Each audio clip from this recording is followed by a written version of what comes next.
Lo kita warga Indonesia disuruh percaya gitu. Pokoknya husnuzon saja, percaya saja. Maka dipastikan, saya yakinkan, dipastikan berdasarkan studi kitab nasab, Bani Ba'alawi bukan keturunan Nabi. 1. 2. Hasil tes DNA, haplogrupnya itu G, bukan J. Berarti dipastikan bukan keturunan Nabi. Hanya saja begini, Pak Yai, kan di NU banyak Habib. Habib itu bukan panggilan untuk cucu Nabi, Bapak Ibu, namun panggilan buat ulama asalnya Yaman. Jadi para Habib di NU yang soleh-soleh, ulama kita ta'zim, tetap ta'zim Bang. Beliau-beliau ulama kita juga, cuman memang bukan cucu Nabi, itu saja. Kita takzim semua Bapak Ibu, karena memang nggak boleh, haram hukumnya ngaku-ngaku cucu Nabi. Kalau bukan, dosa besar, bisa kafir kita kalau ngaku-ngaku cucu Nabi. Kita orang Jawa, orang Kombreng, orang Ogan, orang Musuji asli, orang Lampung, orang Yaman, Ba'alawi, kita semua sama-sama umat Kanjeng Nabi. Setuju atau setuju? Coba tepuk tangan dulu. Saya dakwah Nabi, dakwah yang penuh cinta kasih, merangkul. Itulah dakwahnya para wali songo. Wali songo masuk ke Indonesia ini Bapak Ibu tanpa perang. Islamisasi di Indonesia bukan dengan senjata. Islamisasi di Indonesia bukan dengan marah-marah, tapi Islamisasi di Indonesia ini dengan cara yang persuasif, merangkul, ngomong, maka Islam diterima oleh masyarakat Indonesia. Cuman begini, sayang beribu kali sayang. Mbien, halo, mbien Kanjeng Nabi, Kanjeng Nabi lan wali songo, wali 9, dakwahnya merangkul, ngomong umat. Tiba-tiba ada sekelompok orang yang ngaku-ngaku anak cucu Nabi. Nanti saya jelaskan mengapa saya katakan mengaku-ngaku. Ngaku-ngaku anak cucu Nabi, tapi dakwahnya provokasi, dakwahnya marah-marah, ngancem-ngancem. Mohon maaf Pak, mereka merasa menjadi warga agama kelas 1. Coba, mbien Nabi dakwah di Mekah, Madinah, mengapa diterima? Budak diangkat derajatnya tanpa kelas. Itu dakwah Nabi. Masyarakat Arab yang berkasta-kasta dihapuskan oleh Nabi, Islam diterima. Wali songo masuk ke Indonesia menghapuskan sistem kasta, maka dakwah wali songo diterima. Tiba-tiba zaman sudah 2024, ada sekelompok orang yang ngaku anak cucu Nabi merasa menjadi kasta paling tinggi. Mohon maaf Bapak Ibu, kita disuruh cium-cium tangan kakinya, ngapurongge. Sampai ada yang berceramah begini Pak, satu Habib bodoh ahli maksiat lebih mulia daripada 70 kiai. Kaget saya Bapak Ibu. Bahkan begini, Sayyid Ahmad, jangan pernah ke Rusaifah. Saya kalau naik haji atau umrah Bapak Ibu selalu ke Rusaifah. Itu cucu Nabi asli nang Mekah, Sayyid Ahmad bin Muhammad Alwi Al-Maki Al-Hasan. Beliau itu asli cucu Nabi Pak. Anak gadisnya nikah sama orang biasa, yang penting orang alim. Tiba-tiba ada orang yang merasa menjadi warga agama kelas 1, haram menikah dengan klan mereka. Ini luar biasa Bapak Ibu. Ini ada apa? Dulu Nabi menghapuskan sistem kasta, wali songo menghapuskan sistem kasta. Tiba-tiba di zaman modern kita membentuk kasta baru, kasta istimewa. Ini sungguh luar biasa. Ingat, Rasulullah Sallallahu Alaihi Wasallam telah bersabda dalam peristiwa Futuh Mekah di hadapan semua bangsa Arab. Apa kata Nabi? Innallaha qad adhaba ankum ubiyatal jahiliyah wa ta'atumaha bi abaiha. Sesungguhnya Allah sudah mencabut dari kalian semua kesombongan nasab jahiliyah. yang biasa menyombongkan nasab adalah bangsa jahiliyah. Sudah mencabut kesombongan bangsa jahiliyah, wa ta'adzumaha bi abaiha, yang mereka suka membangga-banggakan leluhurnya. Ini dawuh Kanjeng Nabi loh. Maka Nabi menambahkan, al-kibru batarul haqqi wa ghamtun nas. Kesombongan itu, kata Nabi, menolak kebenaran. Ngapura nggih, Pak? Mentang-mentang yang ngomong begini cuman Suparman Abdul Karim, irungnya pesek, enggak mancung, bukan Arab.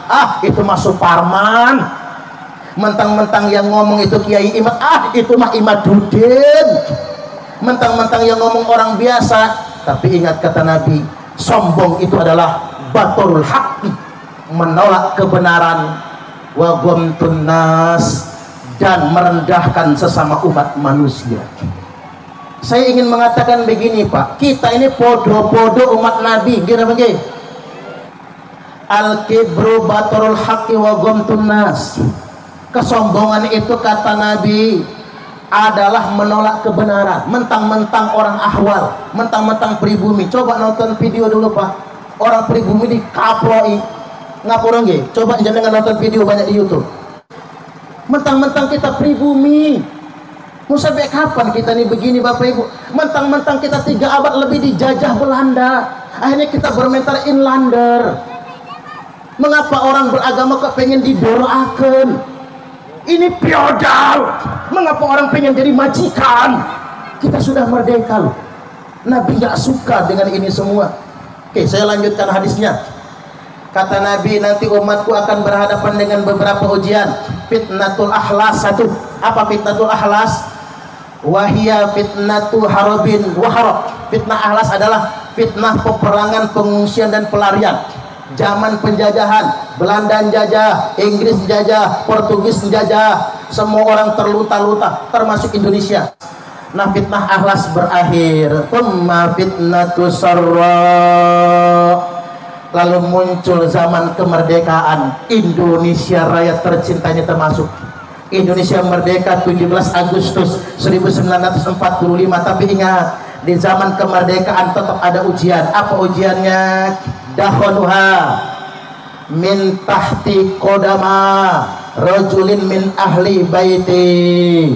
Fitnah di zaman kemerdekaan itu, kata Nabi, akan keluar dari seorang laki-laki, akan keluar dari 2 bawah telapak kaki, laki-laki yang ngaku-ngaku ahlul baitu. Ini jelas, ini dawuh Kanjeng Nabi, ngaku-ngaku anak cucu Nabi. Dalam darah aneh nih, ada darah Nabi. Orang-orang yang ngaku ahlul bait itu, kata Nabi, yaz'umu annahu minni wa laysa minni. Dia ngaku-ngaku anak keturunanku, wa laysa minni, padahal dia bukan anak keturunanku. Wa innama awliya'iyal muttaqun. Sesungguhnya semata-mata keturunanku cuman orang-orang yang bertakwa. Hati-hati. Dan sudah terbukti, ini tak terbantahkan, Bapak Ibu. Penelitian Kiai Imad berdasarkan kitab As-Syajaratul Mubarakah karya Imam Fakhruddin Ar-Razi di abad ke-4 Hijriah menyatakan anak Imam Ahmad bin Isa Al-Muhajir cuman ada 3, yakni Muhammad, Ali, Husain. Cuman ada 3. Tiba-tiba hampir 5 abad kemudian, 5 abad itu berapa tahun? 500 tahun. 500 tahun kemudian tiba-tiba Habib Ali As-Sakron mencantumkan Imam Ahmad punya anak bukan 3 tapi 4. Namanya Ubaidillah. Lo kita warga Indonesia disuruh percaya gitu. Pokoknya husnuzon saja, percaya saja. Enggak, Bapak Ibu, ini 5 abad loh, Pak. Siapa yang mau tanggung jawab? Maka dipastikan, saya yakinkan, dipastikan berdasarkan studi kitab nasab, Bani Ba'alawi bukan keturunan Nabi. 1.